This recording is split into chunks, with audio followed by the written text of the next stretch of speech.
awarded by Singapore Institute of Management as the Star Trainer of the Year 2015. She frequently speaks on presentation skills. So we have today, she'll be sharing with us on speaking dynamics. Please, let's put our hands together for a loud welcome, Maxine Teo!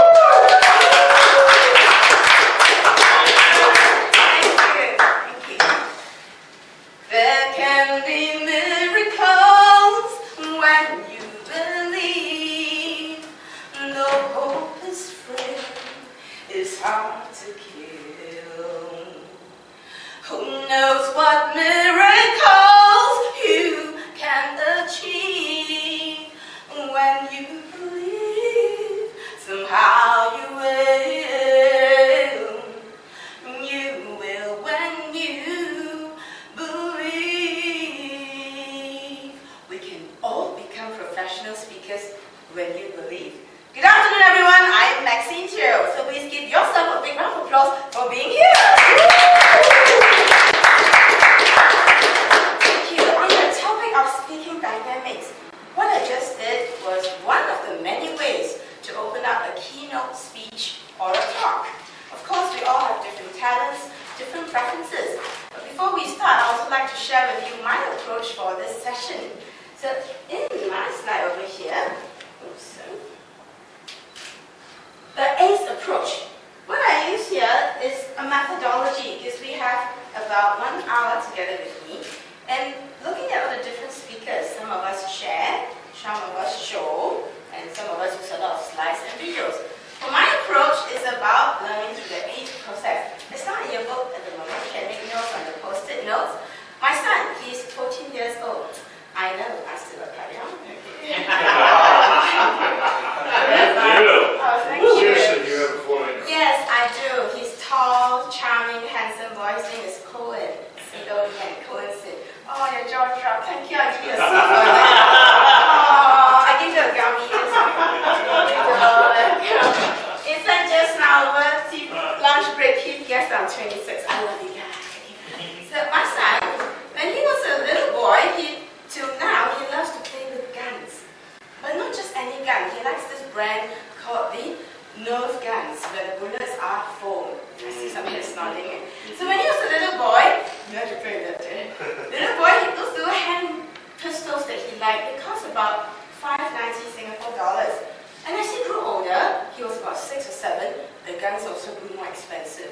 From $7.90 to $9.90 to $9.90 to 2 years ago when he was 12 years old, he told me, he said, Mom, his voice is really crap, brother. Mom, I would like this machine gun. And it was $189.90. No kidding. I was like, what? I said, what kind of gun is that, Cohen? It's so expensive. And he went, Mom, this machine gun can fire and kill you continuously. I was like, why would you want to do that, baby? He's like, it's fun, Mom. Let me show you. I'm like, he's really good shot. And he went, at all the vital spots. Really, my son's a really crack shot. I said, he will definitely win the Golden Bandit Award if he goes to the army, when he goes to the army. So I gave him the gun, and that was something I bought it for him, and he carried the whole box home. And when he brought it home, he opened it up, and he found a manual in the book. So, Darren, do you think my son would want to read the manual? No. No, right? Why not? Because boys don't read manual. Boys don't read manual. It's true, my son did not read the manual, but he gave me a reason. Kathy, what do you think was Cohen's reason? What do you think? That was exactly what he said. I'm going to reward the both of you. Thank you. He didn't read the manual, and that was exactly what he said. I already know what to do. Well, you're choosing. Nice choice there. So at the time, Cohen said, come on, Mom. I've been playing the business since I was 5. I already know what to do. I said, fine. I'm trying to be the modern mom, the traditional mom, but you've got to read the book. I was like, cool. If you don't want to read it. So I put the manual there, and he was happily loading the bullets. There were 40 of them. The more he loaded, the more excited he was, the more nervous I was. Because as I said, it would land me. I finally ordered like, yeah! And he was going to fire at me. And he went, oh, Mom, where's the battery compartment? I said, good question. So both of us were looking at the whole rifle, everything. We couldn't find the battery compartment. It was secretly hidden somewhere. And then he looked at me sheepishly. He said, Mom, can you please give me the manual? I would have said, I told you so. But I didn't, of course. So 10 minutes ago, Cohen said, Mom, I already know it. I don't need the manual. Right? I said, fine. But 10 minutes later, he asked me for the manual because there's an increased level of A. He thought he knew, but actually he didn't. What do you think A represents? Awareness. Wow! Fantastic! This is awareness! I was going to say that, but you said it so loud. Just don't get into it. And there'll be other opportunities. Oh, these gummies are delicious. Okay, go for it. So cute. It is awareness. Yeah, I have lizards, I have penguins, all kinds. Awareness. Yes. And that's what I'm about to do with all of you. I do not know how good you are in opening up and closing a speech. I do not know how you are at what level. We have very experienced speakers here, we have coaches here, trainers here, lecturers. So I'm going to help you find out how good you are.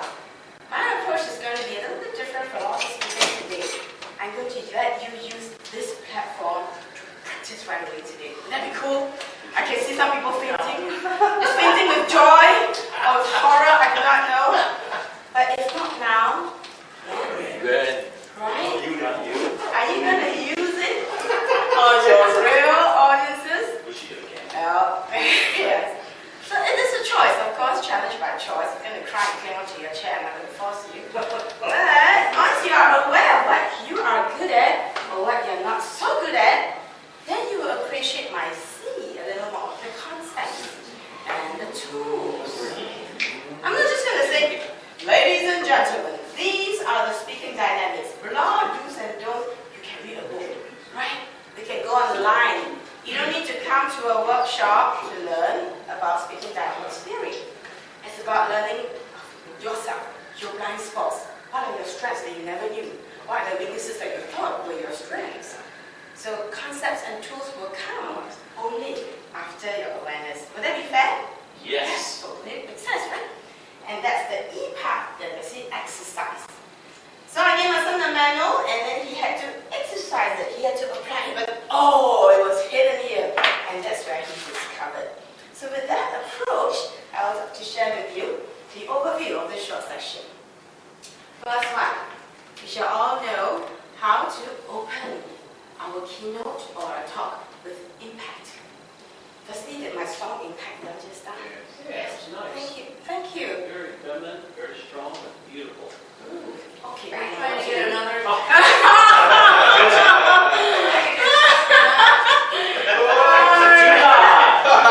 Guys, so competitive. Just you get it. I don't even get it. All right. Thank you. I like to believe that you meant it, right? I am proud of Something I can't take. It was nice. So we're going to find out. I just heard Darren say it's something I can't do. And that's why the awareness bit is critical. Because we know some things that we can do, but sometimes we may know things that we thought we couldn't do, but we actually can. So that's for awareness. And the second thing is, how do we get our message across? Speaking dynamics comprises of a few parts. Just now, Christian has covered quite a fair bit on how do we engage our audience. But he did not go into the technical part on what do you actually do.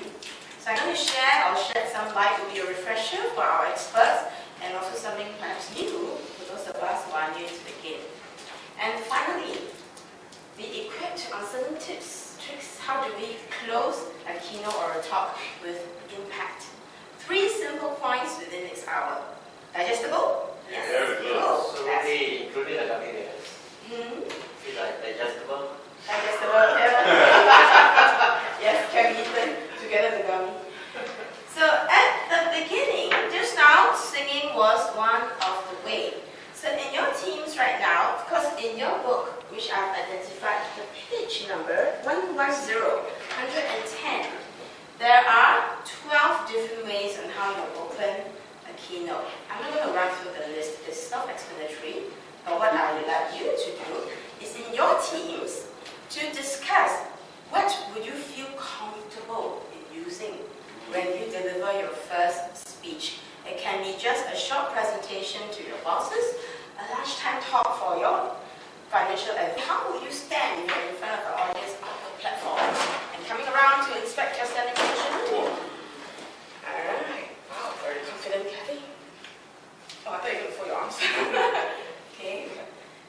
put our hands, I like to see your hands soon, if you're speaking, and you're not holding your pointer. Okay, we have, just now you're doing this, right? So putting one out, it's Rob's suggestion. Yeah. So let's take a look at one another. Who do you think has an ideal standing position? Yeah, see one another. Tom can help me take a look. Okay, let's look at Jensen's hands then, versus over here for our Justin, and versus in the pockets. Rest of the team, which one do you think is more presentable and more impactful? Where should your hands be? So the hands by the side. Oh, you mean like Justin? Yes, because the recommended method, as you notice some of your tree, when I'm not doing anything with my hands, I just rest it. With open gesture, one hand on top of the other.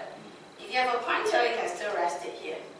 And we not so high, but somewhere around your belly button. Can I just have a few? Yeah, that looks a bit tight, just a bit. But we all have these guys, so Yeah. Yeah, but it Let me looks. relax you. Yeah. One hand on top of the knees, and then you go.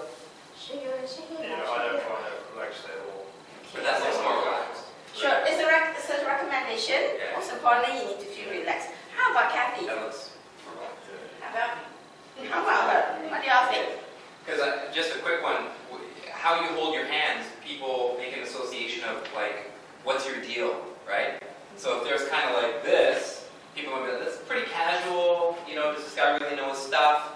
Or like this, or kind of like this, is he kind of hiding something, right? Not confident.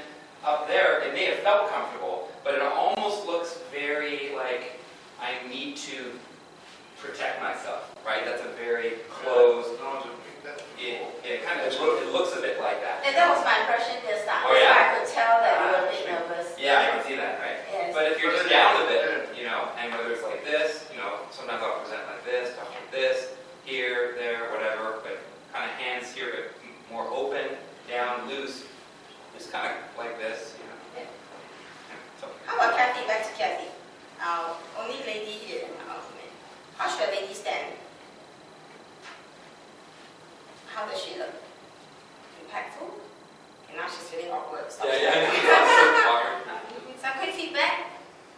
Rob? I think you changed from what you were, Yeah, Charlie. yeah. What you're doing, When you stood you were blocked, I couldn't see you. So I've only seen you in the moment just now, and I think you've changed from what it was. Does that make sense? Yeah, So I was observing you just now. I'm probably not a good person. Yeah. I'm only seeing it as it is now, because Yeah. Keith was in the way, I couldn't see. I saw it. Just now you were like that. Yeah, And then, and what I normally do is, I'm either like this starting, but when I talk, I use my hands. So Your hands. where the- even if you start and your hands are like that, it can look like you do not know what to do with it. And then if you start swinging uncontrollably, so and you look more confident the moment you raise your hands. You have professor status with me already. You look like a kind of a stoic educator. You know what I'm saying? Yeah. There's a guy in Australia, Dr. Carl Krasinski. He's the gadget guy. He's very, very intelligent. Oh, geez. But he wears these really wild shirts. You never forget him. It's sort of like a Patch Adams style, really wild shirts. Yeah. And I think you can get away with that. People go, well, I don't know what she's about, but I'm going to listen. There you go. Thank Something you. I've noticed with women that you might have mentioned, that the big thing, sometimes women confidently might kind of in a little bit like this, or really close. Yeah. And then it makes women look more like Timid. hi, I'm Yeah. not sure I should be speaking on this. Makes what? Yeah, that's a very kiddish, girly, whatever You it is. curl the legs. But you also don't want to be too big, even Yeah, guys, yeah, right? yeah. Just kind of That's shoulders good. fine. That's But something I've noticed, that's nice, is I've also noticed in myself, I have to always notice this. I'm actually, you maybe can't tell, but I'm actually slumping a little bit right now. So there's this, and then there's this.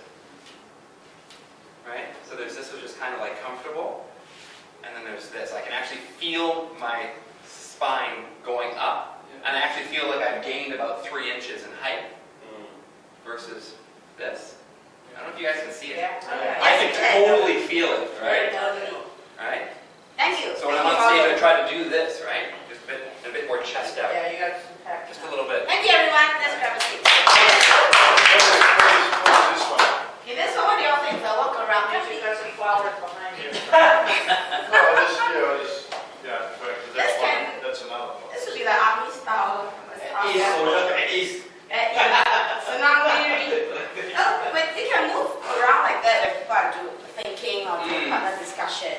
do that sometimes, but when you're speaking, this may come across as condescending. I'm the lecturer, and you listen to what I have to say. So it may come across as being a little bit like that. And it prevents you from actually making a gesture. Correct. It actually prevents you from saying something like, oh, and write that down, versus like, that's a good one, write that down. Yeah, you want to use your hands. Is this useful? Yeah. Yeah. All right. This is our speaker next Friday, Alan Pease, in his best-selling book, Body Language. That's his famous line. It's not what you say, it's how you look when you say it. So be mindful of your body language because it can send the right or wrong message. Alright, so now we move to the closing, and we will summarize. See them already? See them strictly. Take a sip. The final part. How do we close our keynote and our talk with power? Because with limited time, let's do a quick open discussion here. What's the difference between the open and the closing of the keynote? Can it be the same thing? If you started with a story, can you end with a story? Yes, you can. Of course. So everything that we discussed just now, you can use the same. And on the same note, whatever we have learned today and next Saturday to come, it is a continuous journey of learning.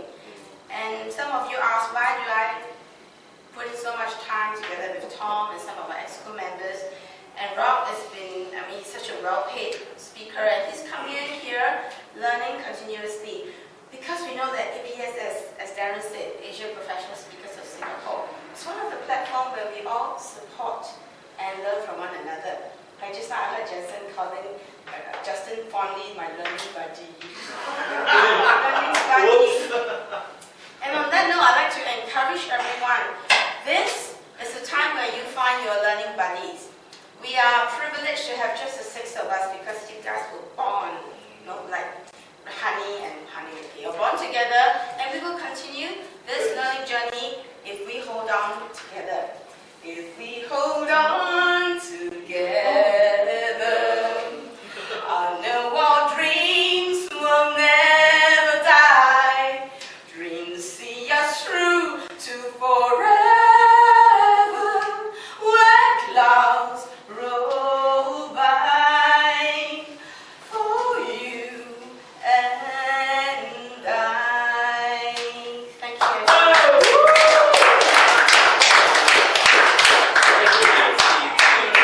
Thank you. Thank you, my partner in crime. You're the best looking co-chair we have here today. Don't touch it.